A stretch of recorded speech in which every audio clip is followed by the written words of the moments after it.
Telugu cinema పరిశ్రమలో వస్తున్న నూతన పోకడలు, రావాల్సిన మార్పులు, థియేటర్ల బిజినెస్ గురించి ప్రముఖ నిర్మాత దగ్గుబాటి సురేష్ బాబు కీలక వ్యాఖ్యలు చేశారు.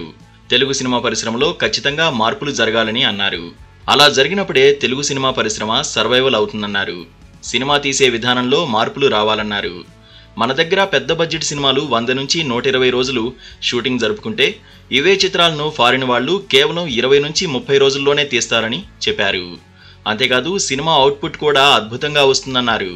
దానికి కారణం సినిమాలు తీసే ప్రాసెస్ను వాళ్ళు ఖచ్చితంగా పాటించడమేనని అన్నారు.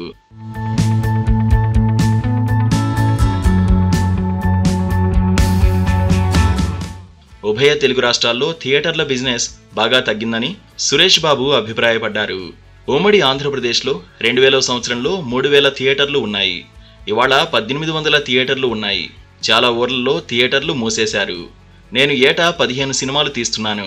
సిటీల్లో ప్రేక్షకుల సంఖ్య పెరుగుతోంది. కారణం మల్టీప్లెక్స్లు వస్తున్నాయి. గ్రామీణ ప్రాంతాల్లో తగ్గిపోతున్నారు. ఇంకా తగ్గిపోతారని కూడా చెప్పారు.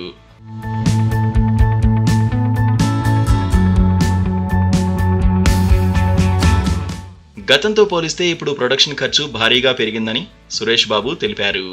అదే సమయంలో ఆదాయం కూడా వస్తోందన్నారు. సినిమా బడ్జెట్ రోజురోజుకు పెరుగుతోంది. ఆర్టిస్టులు, టెక్నీషియన్లకు ఎక్కువ మొత్తంలో శాలరీస్ ఇవ్వాల్సి వస్తోంది. ఇంతకుముందు చెట్టు కింద కూర్చుని షూటింగ్ చేసేవాళ్ళం. కానీ ఈ రోజుల్లో 10 క్యారీ వ్యాన్లు అవసరం అవుతున్నాయి. ఈ రోజుల్లో కంఫర్ట్ను కోరుకుంటున్నారు. అప్పట్లో అది కరెక్ట్, ఇప్పుడు ఇది కరెక్ట్ అన్నారు సురేష్ బాబు.